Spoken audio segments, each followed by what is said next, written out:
नमस्कार दोस्तों, आपके अपने YouTube चैनल NCERT टॉपिक पर आपका हार्दिक स्वागत है, हार्दिक अभिनंदन। मैं संदीप शर्मा आपका हार्दिक स्वागत करता हूं और हमारी NCERT किताबों का हमारा सिलेबस चल रहा है। इसी कड़ी में आज हम कक्षा 6 की भूगोल की पाठ्य पुस्तक का अध्याय 2 की चर्चा करेंगे।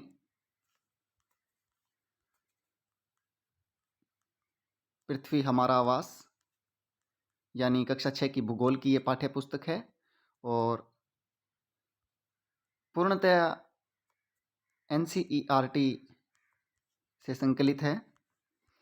तो चलिए आरंभ करते हैं।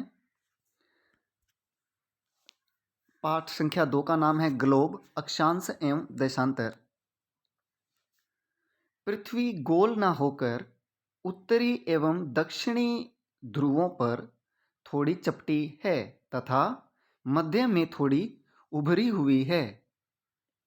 ग्लोब पृथ्वी का लघु रूप में एक वास्तविक प्रतिरूप है। ग्लोब पर देशों, महाद्वीपों तथा महासागरों को उनके सही आकार में दिखाया जाता है। अक्ष, एक सुई ग्लोब में झुकी हुई अवस्था में होती है तथा ग्लोब पर वे दो बिंदु जिनसे होकर सुई गुजरती है, उत्तर तथा दक्षिणी ध्रुव,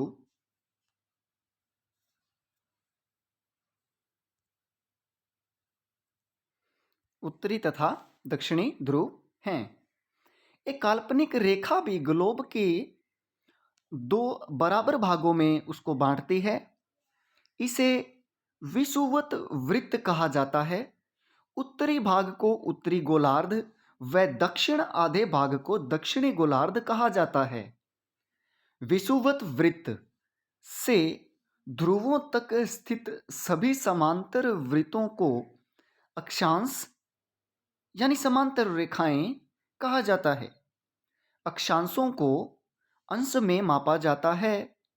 विषुवत वृत्त शून्य अंश अक्षांश को दर्शाता है और इन सभी चीज़ों का, विषुवत वृत्त का, अक्षांश का, उत्तरी ध्रुव का, दक्षिणी ध्रुव का, अच्छे से यदि आपको समझना है तो आपको ये चित्र ठीक से समझना होगा।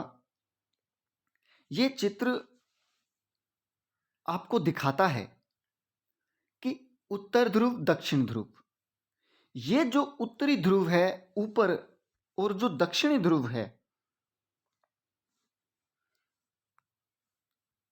दक्षिणी ध्रुव और ऊपर वाले हिस्से में दक्षिणी ध्रुव, उत्तर ध्रुव ऊपर है और नीचे दक्षिणी ध्रुव। यहां पर हमेशा बर्फ की मोटी चादर मिलती है।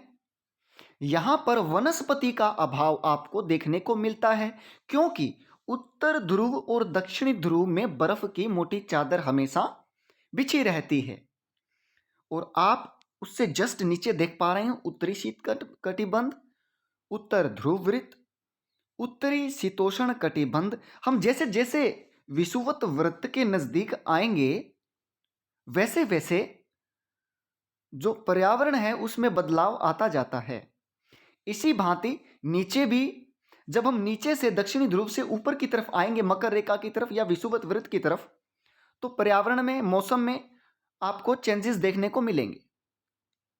तो ये महत्वपूर्ण अक्षांश एवं ताप कटिबंध का चित्र है। आप स्क्रीनशॉट इसका ले सकते हैं।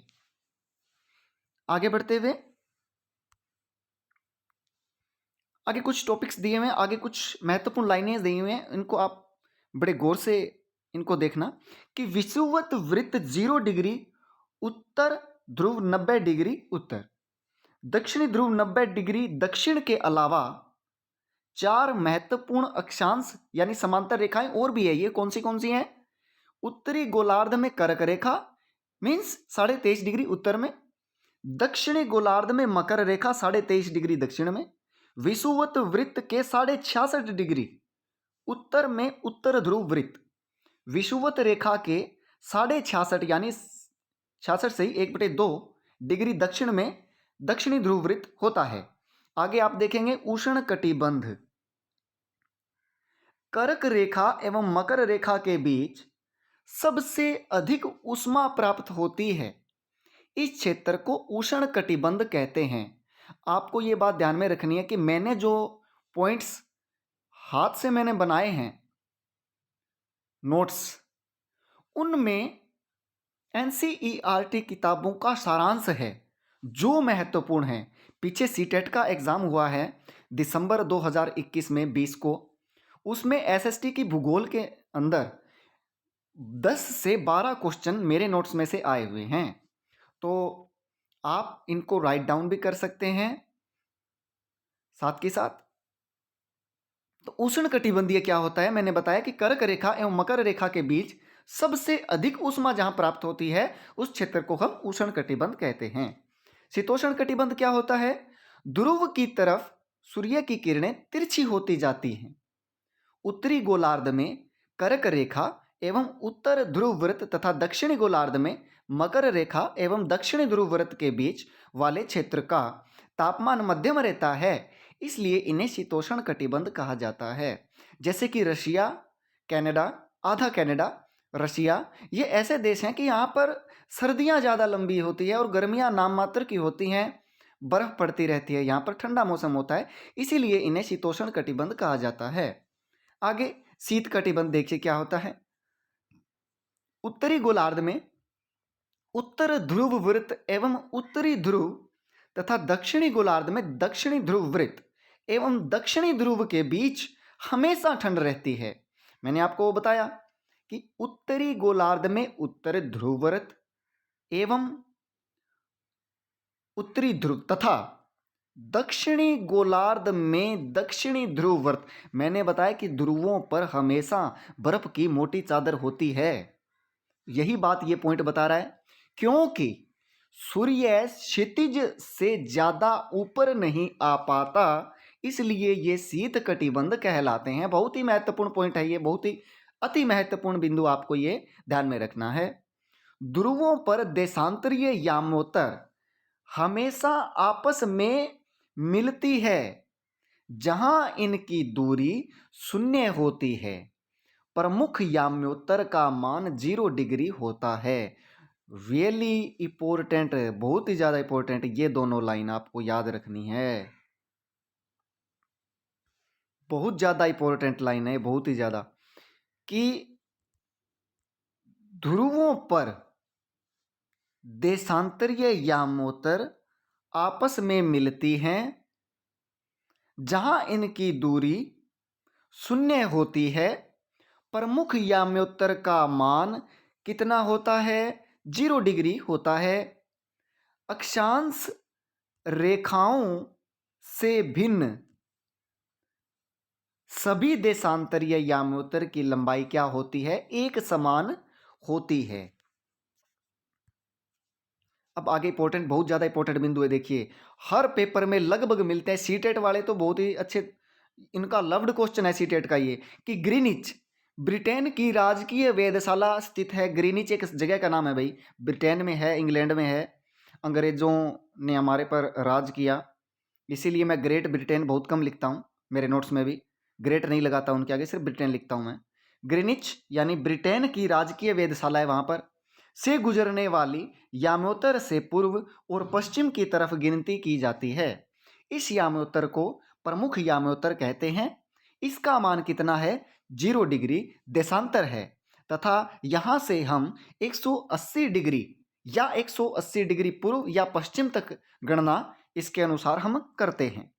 प्रमुख याम्योत्तर तथा 180 डिग्री याम्योत्तर मिलकर पूर्वी गोलार्ध एवं पश्चिमी गोलार्ध में विभक्त करती है, यानी बांटती है। ग्रीनिच पर स्थित प्रमुख याम्योत्तर पर सूर्य जिस समय आकाश के सबसे ऊंचे बिंदु पर होगा, उस समय याम्योत्तर पर स्थित सभी स्थानों पर क्या होगी, दोपहर होगी। स्थान जो ग्रीनिच के पूर्व में है उनका समय ग्रीनिच समय से आगे होगा, तथा जो पश्चिम में है उनका समय पीछे होगा। पृथ्वी पश्चिम से पूर्व की ओर चक्कर लगाती है। Really really important point is कि जो अर्थ है हमारी वो कैसे चक्कर लगाती है, पश्चिम से पूर्व की ओर लगाती है, न कि पूर्व से पश्चिम की ओर। ये पॉइंट ध्यान में रखना।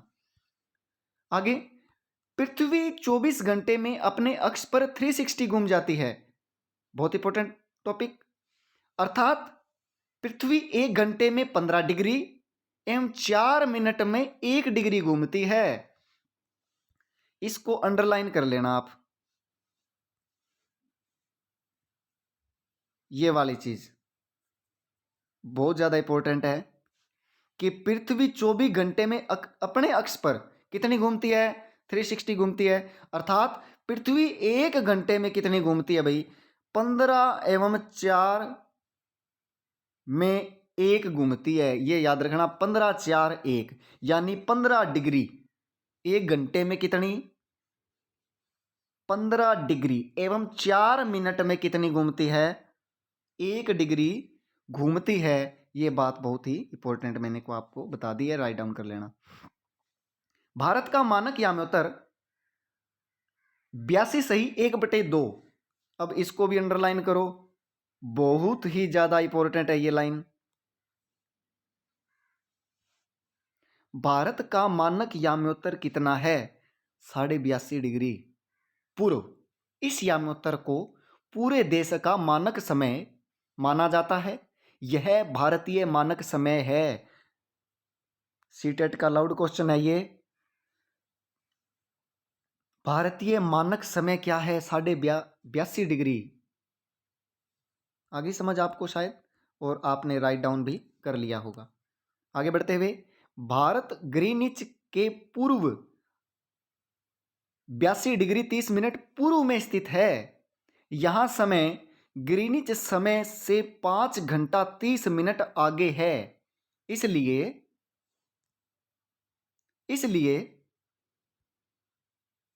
लंदन में दोपहर 2 बजते हैं, तब भारत में शाम के 7:30 बजते हैं।